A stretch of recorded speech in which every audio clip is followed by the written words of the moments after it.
Rick Thompson had been a truck driver for over 20 years, crisscrossing the highways and back roads of America. He had seen his fair share of strange things on the road, unusual weather, late-night standoffs with wildlife, and even the occasional ghost story told by fellow drivers at truck stops. But nothing could have prepared him for the night he picked up a hitchhiker in the Pocono Mountains. It was a late October evening, and Rick was on his way to deliver a load of timber to a lumber yard in Harrisburg, Pennsylvania. The route through the Pocono Mountains was scenic, especially this time of year with the trees in full autumnal blaze, reds, oranges, and yellows blanketing the hillsides. The air was cool, with a hint of wood smoke from distant cabins. Rick enjoyed the solitude of these drives, the rhythm of the road, the hum of the engine, and the feeling of freedom as he navigated the twisting mountain roads. He had just passed through a small town, the name of which he couldn't remember, when he saw the figure by the side of the road, a hitchhiker standing under a flickering street lamp, his arm extended, thumb out. It was rare to see hitchhikers these days, especially in the middle of the mountains at night. Rick's first instinct was to drive past. He had a schedule to keep, and picking up strangers wasn't exactly part of his job description, but something made him slow down. Maybe it was the look of desperation in the man's eyes, or maybe it was just a gut feeling.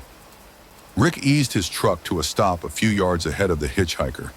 The man jogged up to the passenger side, and Rick rolled down the window. "Need a lift?" Rick asked, sizing up the man. He was tall and gaunt, with hollow cheeks and eyes that seemed too big for his face. His clothes were worn, a faded flannel shirt and jeans that had seen better days. He looked like he'd been on the road for a while. "Yes, thank you," the man replied, his voice thin and raspy. "I'm heading toward Harrisburg. Anywhere near there would be fine." Rick nodded, unlocking the passenger door. "Hop in, I'm headed that way." The man climbed into the cab, shutting the door behind him. He had a small backpack slung over one shoulder, which he set down between his feet. "Name's Rick," the trucker said, extending a hand. The hitchhiker hesitated for a moment before shaking it. "Tom," he replied. "Thanks for stopping. Not many people do anymore." Rick shrugged, shifting the truck back into gear. "You look like you could use the help. What brings you out here?" Tom glanced out the window, his expression unreadable. "Just passing through, trying to get to Harrisburg. Got family there."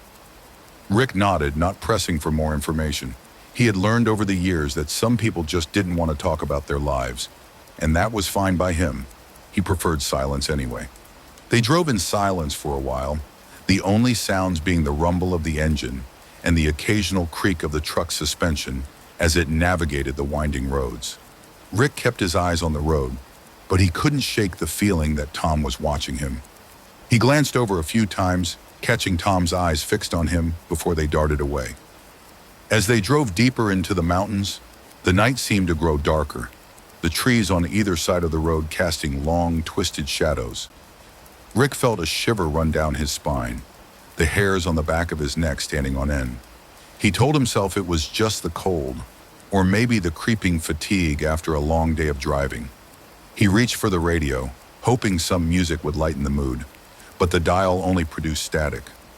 "What's with the radio out here?" Rick muttered, half to himself. Tom didn't answer, just kept staring out the window, his fingers tapping nervously on his knee. Rick switched off the radio, the silence pressing down on him like a weight. He focused on the road, his eyes straining to see through the darkness. That's when he saw it, a flicker of movement in the trees ahead, something pale and ghostly flitting between the trunks. He blinked, thinking it was just a trick of the light, but there it was again, a flash of white darting through the shadows. "What the hell?" Rick murmured, slowing the truck. Tom shifted in his seat, leaning forward as if he too had seen something. Rick slowed the truck to a crawl, peering into the darkness, and then he saw it clearly. A woman dressed in a flowing white gown, her hair streaming behind her as she ran through the trees. She glanced back over her shoulder, her eyes wide with terror. "Do you see that?" Rick asked, his voice barely a whisper. Tom nodded slowly, his eyes fixed on the figure. Rick pulled the truck to the side of the road, his heart pounding. He watched as the woman stumbled and fell, her gown catching on a branch. She struggled to her feet, casting frantic glances behind her. Rick followed her gaze and his blood ran cold. A man was chasing her, a tall figure dressed in dark clothing, his face hidden in the shadows. He moved with a predatory grace, closing the distance between them with long strides. The woman screamed, a sound that sent chills down Rick's spine, and she turned to run again. But the man was faster. He caught her by the arm, yanking her back. She struggled, kicking and clawing, but he was too strong. Rick's hands clenched the steering wheel, his knuckles white. He wanted to do something to help her, but he was paralyzed, his mind reeling. The scene unfolded before him as if he were watching a movie, distant and surreal. The man pulled a knife from his coat, the blade glinting in the moonlight. He raised it high, and Rick's vision blurred. He heard the woman scream again, a sound that echoed in his ears long after it had faded. And then it was over. The forest was empty, the road quiet. The woman and her attacker had vanished, leaving no trace behind. Rick blinked, his breath coming in ragged gasps. He turned to Tom, his eyes wide. "Did you see that?" he demanded, his voice shaking. Tom nodded, his face pale. "Yeah, I saw it, but it's not real." Rick stared at him, his mind struggling to make sense of what he had seen. "What do you mean, not real? I saw it. I heard her scream." Tom shook his head. "It's this place. It makes you see things that aren't really there." Rick swallowed hard, his throat dry. "What are you talking about?" Tom hesitated, his eyes flickering with something like fear. "I've been through these mountains before, a long time ago. They mess with your mind, make you see things, hear things. It's like they're alive, playing tricks on you." Rick wanted to argue, to say that what he had seen was real, but the words stuck in his throat. He looked back at the road, half expecting to see the woman again, but the road was empty. Rick tried to shake off the feeling of unease as he drove, but the image of the woman in white haunted him, her screams echoing in his mind. He glanced over at Tom, who was staring straight ahead, his face set in a grim expression. "So what's your story?" Rick asked, trying to distract himself. Tom didn't answer at first, his eyes distant. Then he sighed. "It's a long one." Rick shrugged. "We've got time." Tom was silent for a moment, then he began to speak, his voice low and hesitant. "I used to live out here, in a cabin up in the mountains. It was supposed to be a fresh start, you know? Away from the city, away from people, just me and nature. But things started happening, strange things. I'd see people in the woods, hear voices calling my name. At first I thought it was just my mind playing tricks on me, but it got worse. I'd wake up in the middle of the night and there'd be someone standing at the foot of my bed, just staring at me. I'd close my eyes, tell myself it wasn't real, but when I opened them, they'd still be there." Rick felt a chill run down his spine. "What did you do?" Tom shrugged. "I left, packed up and got out, but it followed me. No matter where I went, I'd see them. Always watching, always waiting." Rick didn't know what to say. He had heard stories of haunted places, of people seeing ghosts and spirits, but he had never believed in that kind of thing. Now he wasn't so sure. They drove in silence for a while, the truck's headlights cutting through the darkness. Rick kept his eyes on the road, but he couldn't shake the feeling that they were being watched, that something was lurking just beyond the edge of the light. And then, out of the corner of his eye, he saw movement. He turned his head, and there, on the side of the road, was a figure. A woman dressed in a dark coat, her face hidden in the shadows. She was standing perfectly still, her head tilted slightly as if listening. Rick's heart pounded in his chest. He glanced at Tom, who was staring straight ahead, his face pale. "Do you see her?" Rick whispered. Tom nodded, his eyes wide. "Just keep driving. Don't stop." Rick swallowed, his hands trembling on the wheel. He pressed down on the accelerator, the truck speeding up. He kept his eyes on the road, refusing to look at the figure, but he could feel her eyes on him, could feel her presence pressing against his mind. And then, just as suddenly as she had appeared, she was gone. Rick glanced in the rearview mirror, but the road was empty. "What the hell is going on?" Rick muttered, his voice shaky. Tom didn't answer, his eyes distant. The road wound deeper into the mountains, the trees closing in on either side. Rick tried to focus on driving, but his mind kept drifting back to the strange figures he had seen. He glanced over at Tom, who was staring out the window, his expression unreadable. Suddenly, the truck's headlights illuminated a clearing up ahead, and Rick's breath caught in his throat. There, in the middle of the clearing, was a house. It was an old, dilapidated building, its windows dark and empty, the paint peeling from the walls. Rick slowed the truck, his eyes fixed on the house. "Do you see that?" he asked, his voice barely a whisper. Tom nodded, his face pale. "Don't stop. Just keep driving."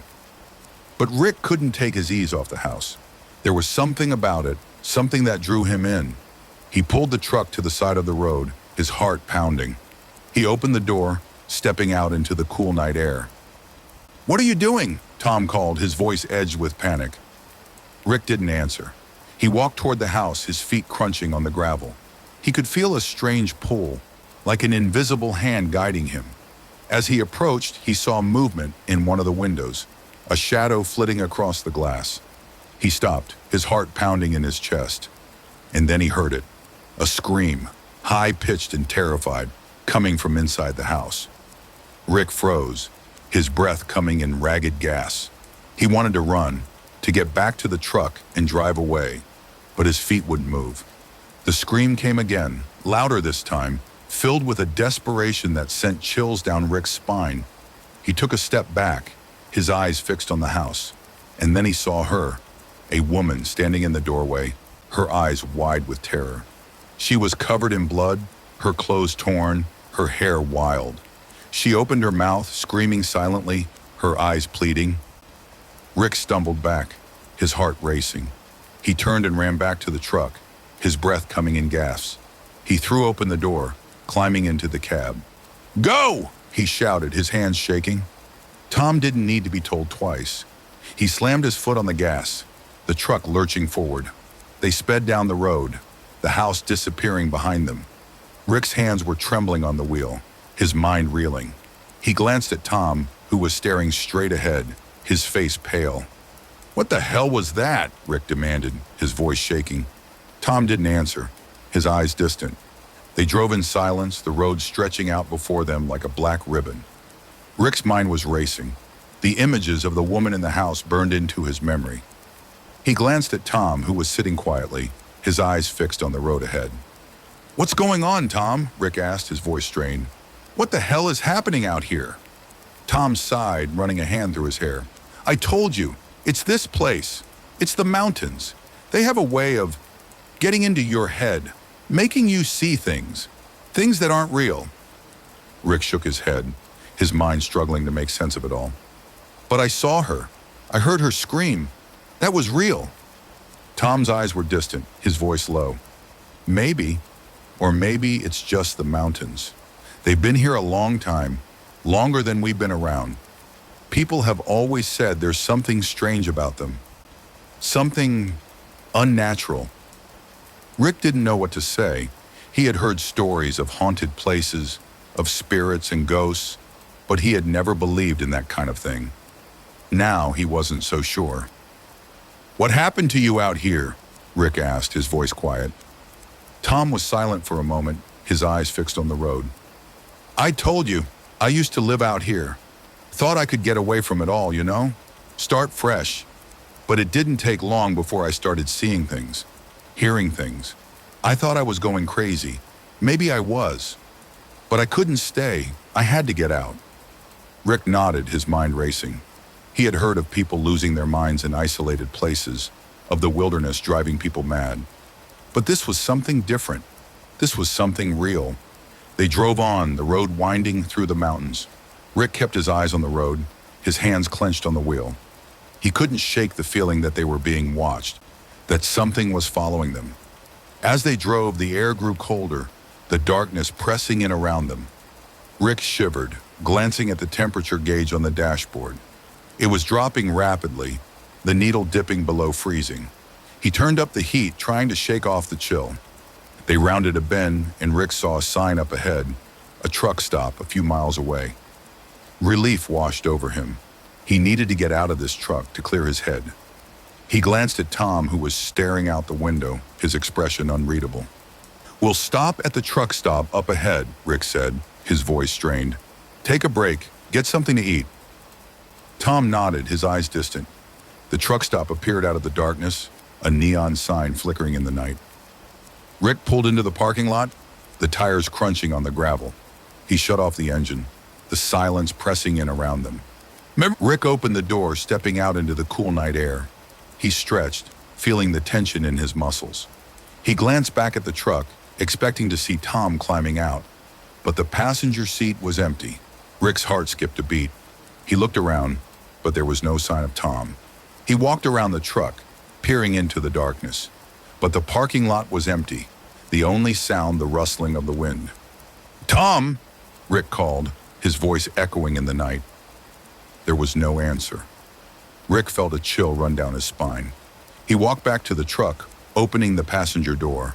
Tom's backpack was still there, sitting on the floor. Rick's mind raced. Had Tom slipped out while he wasn't looking? Had he gone into the truck stop? Rick walked toward the building, his eyes scanning the darkness. He pushed open the door, stepping into the warm light of the diner. The diner was nearly empty, a few truckers sitting at the counter, nursing cups of coffee. Rick walked up to the counter, his eyes scanning the room. "Excuse me," he said to the waitress behind the counter. "Have you seen a guy come in here? About my height, dark hair, wearing a flannel shirt?" The waitress shook her head, her eyes flickering with curiosity. "Haven't seen anyone like that. You okay, hun? You look like you've seen a ghost." Rick forced a smile, his mind racing. "Yeah, I'm fine. Just thought I'd lost my friend." He walked back outside, his heart pounding. He looked around the parking lot, but there was no sign of Tom. It was as if he had vanished into thin air. Rick climbed back into the truck, his mind reeling. He sat for a moment, staring at the passenger seat. Tom's backpack was still there, a silent reminder of his presence. Rick reached down, unzipping the bag. Inside, he found a few clothes, a worn-out notebook, and a photo. Rick picked up the photo, his hands trembling. It was a picture of a cabin, nestled in the woods. A familiar cabin, the one he had seen in the clearing. Rick's heart pounded in his chest. He flipped open the notebook, his eyes scanning the pages. It was filled with drawings, sketches of the mountains, of strange figures lurking in the woods. And in the margins, words scrawled in a shaky hand. "They're watching, always watching. Can't escape, can't hide." Rick's breath caught in his throat. He looked up, his eyes scanning the darkness. He could feel it now, the presence pressing in around him, the eyes watching from the shadows. He started the truck, his hands shaking. He needed to get out of here, to get away from the mountains. He pulled out of the parking lot, the truck rumbling down the road. As he drove, the darkness seemed to close in around him, the trees looming like silent sentinels. He glanced in the rearview mirror, half expecting to see Tom sitting in the back seat, his eyes wide and staring. But the truck was empty. Rick drove through the night, the road stretching out before him like a never-ending nightmare. He could feel the presence watching, could hear the whispers in the wind. He didn't know where he was going, didn't care. He just needed to get away.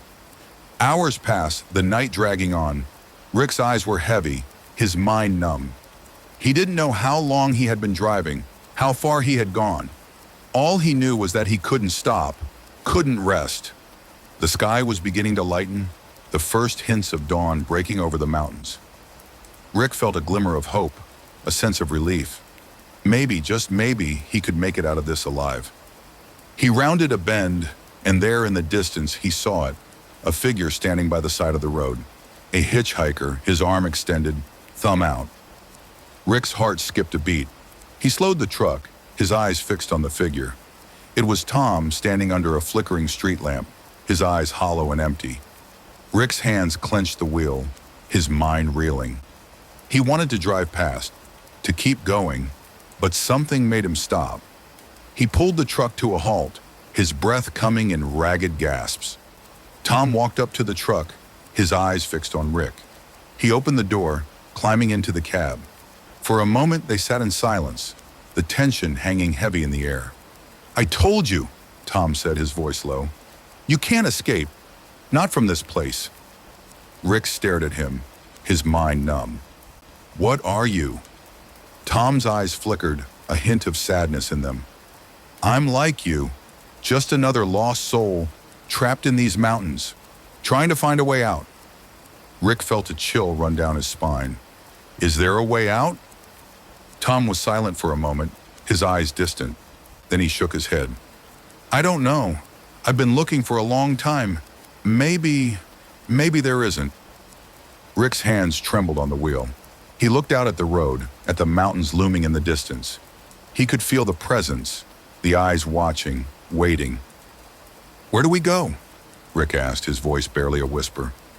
Tom was silent for a long moment, his eyes distant. "We keep driving," he said finally. "Maybe we'll find a way out. Or maybe we'll just keep going. Forever." Rick nodded, his mind numb. He started the truck, the engine rumbling to life.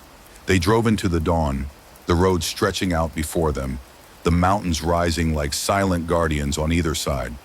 Rick didn't know where they were going, didn't care. All he knew was that he couldn't stop. Not now, not ever.